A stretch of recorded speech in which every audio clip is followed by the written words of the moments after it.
Ani kotuyo akita mare male bareda dia. Ani kotuyo akita mare male. Ika wasayo rabbi nabase male bareda dia.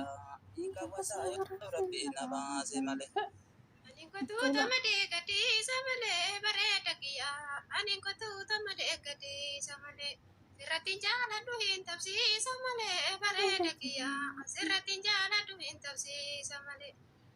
Asa sabute luku bareda dia. Asa sabute luku. Boratia simarana bute luku bareda dia. Boratia simarana bute luku. Lagarata e kure masoba hoda bareda dia. Lagarata e kure masoba hoda. Namilike fatumi ni formi goda bareda dia. Namilike fatumi ni formi goda. Lagarata mujana pangarugia bareda dia. Lagarata mujana parugia. Arkatila lishibon arkasugia bareda dia. Arkatila lishibon arkasugia. Gufuna dote bada kesakia bareda kia. Gufuna dote bada kesakia. Shito bitesi fida balle sankia bareda kia. Shito bitesi fida balle sankia. Akatira gatu ilmi mamo shue bareda dia.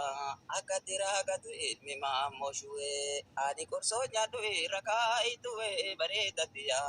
Ani korsonya dui raka itue. Baka walite na shikinyi markite bareda dia. Baka walite na shikinyi markite. Inamini punya matu markite bareda dia. Inamini punya matu yo markite. mau dapat enggak ya? Lana Sri Anuri. Besti. Besti arba Siapa kan disanjuru? Api tunggu aja dah. Tunggu ni. Tapi warna miskin. Tukang mami tu yuk kan? udah ada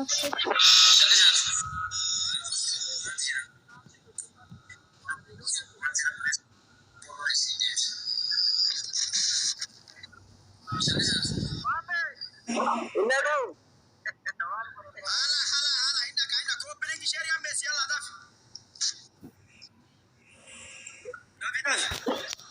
Boleh so syaitan ibi tamet tu nuhata aja hati mata sendalam. Syaitan. Mama dah. Sai.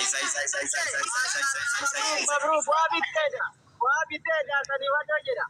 Dia tapi. Mana garre? Le.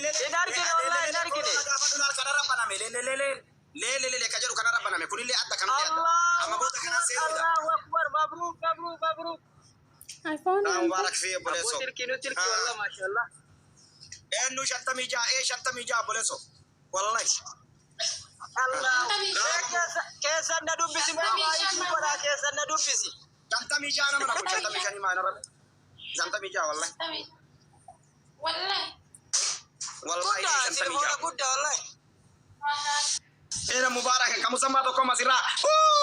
Jara bo.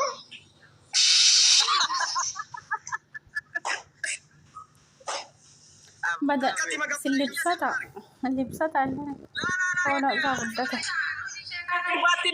Batti debi kana boda gorogorta boda duai gona. Banna be duai gona ka abu shaytani banna teradu bad billah alayka abu shaytani kana radu bad yaki billah. شويه بس والله يا ابو ليه اسير رباني طيب اجرب بودا نو بنتا من جيغن Bakkeen nama rakkoon kan qabee taate bakkeen shamara just injiraami ofitti amanamummaa qabduu taati akka shamara taawwaniitii miti beektaa isheen waan baay'een adda ishee godha waan baay'een garaa qulqullummaan isii lammaffaa deebi'ee rakkinii qofti mataa qaqqabuu isii waan baay'eetu ittiin isii godha layyatti isii godha. Already baay'een haasa'ullee baay'ee waa wayii jedhullee namni yeroo ammaa miidiyaa maaf jiraata sii galee. Namni asirra jiru baga jiraatee baga argee baga anaaf mucayyoo tana waliin yeroo baay'ee argee anillee dirqama kiyya beektaa gaafa boru bakka wayii geette yookaan akkas irraa hin dirqama kiyya ofirraa baafadha jedheeti guyyama lama guyyama muraasan naafi already sana booda immoo namni gaa haga dirqamni irra jiru tokko ofirra yoo kaa'e afaaniin qaaquu maal jechuu osoo hin taane akka nama miidiyaaf jiraatu osoo hin taane akka nama obbolummaa fi akka nama namummaatitti waa wahii just dirqama sirra jiru bakkaan numa geetta. Miidiyaa kanarraa namni baay'een hin beekanii akkana taanaa akkas goonaa akkas ta'amaaf jedhaa akkuma 6-7 wal gahaa tagbaarii nama tokkochan agarre keessaa yoo beektu. Kana waan ta'eef namni yeroo ammaa beektaa namaaf waa wahii yoo ta'e namaaf yoo dildila ta'e rabbisaa dildila ta'a namni immoo faayidaadhaaf jecha namaaf waa wahii ta'a yeroo ammaa. Jiibeendatee akka jedhan san yegiddi nama tokko waa godhuudhaaf waa wahii argachuudha qaba namni akka itti yaadu beektaa. San immoo yoo gara rabbiitti yaaddee nama wayiitti waa wahii goote ati immoo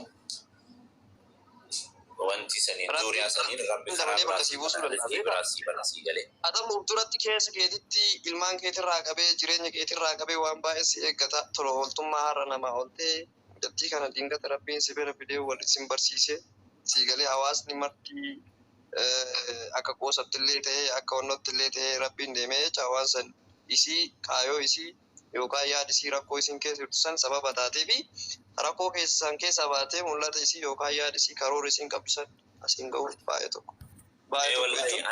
Akka namaatti illee namni si dinqisiifatu kabajaa shamara namummaan qabdullee shamarri qabdullee. Namni yeroo ammaa maal ta'e beektaa abdii nama baay'ee ammaa hin dhagaa hin beekaa namni yeroo ammaa nama miidiyaaf jiraatu ta'e olii haga gadii numa beekanii baga nuti akka taattalan dhagaaganii waan baay'ee wallaahi baay'ee faana antinii jedhaa ture taazzabillee nama baay'ee nama asirratti wal gahee 50 nu akkana goona akkas goona keessaa yoo rattee raafattu nama si jalaan dubbanne already waan baay'ee nagarta namni yeroo ammaa kan jiraatuuf yoo argiti 75% miidiyaadhaaf namaaf ebaluun na argaa ebaluun akkana na jedha miidiyaarraa yoo gabbuu lafatti namaatiin beekni si uyyuun beeku galee baay'een nama na waan akkasii sanirraa of qusadhaa waan akkasii san dhiisaa waa wahii yoo gootan karaan keessan isinii banama wallaahi an sababa ishee yoona rabbi waan kana oli waan naa kaayee jira isinii galee nama tokkoof yoo waan gaarii daladde waan na onneen kiisi ajaji namaaf jettee osoo hin taane rabbiif jettee nama saniif jettee gaafa goote rabbi immoo karaa biraa karaa ati hin beekne si bana karaa riskii si galee akkasitti yoo yaadnee bira dhaabannee wal gargaarre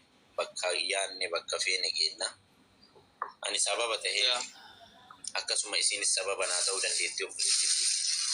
Kanaaf namni gara biraatti yaaddan immoo saayidiin anaa fi lubbiyyeen qabnu fuudhii maalii jettan saayidii fuudhinsaa jalqabumarraa kaasee akka waa'ee sanii kaasee isitti hin dhiyaanne beektanii galgala boruu gaafa geeggeessitu uummataafis akka ifa ta'uu hin dubbadhaa. Keezii biraa akka walitti qabne keezii obbolummaa akka ta'e keezii noormaal anaafisiin akka obboleeyyaniitti akka ta'e dubbachuu asittillee itti himuu barbaadaa namaanis ni dubbadhaa.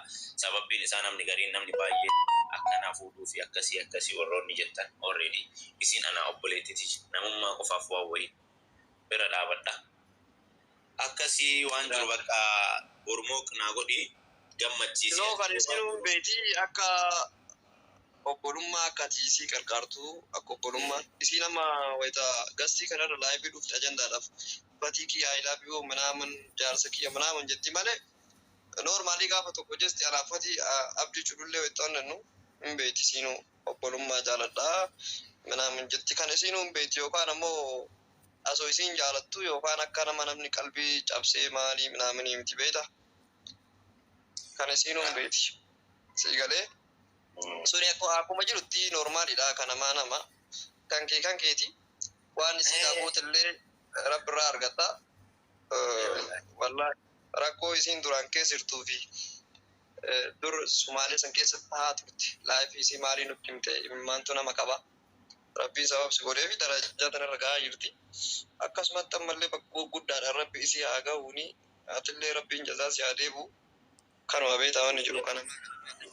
Isin hunda keessan warra na bira dhaabattan akkasii abdii boruugaa waan jiruun naa oobisii naa gammachiisii diinasii garaa gubiitii akkasitti naa shan nyaataani walii tadawaawwala kalaas yoo biitii ta'an illee galgala yoo dhufe si seensisa hin seenna.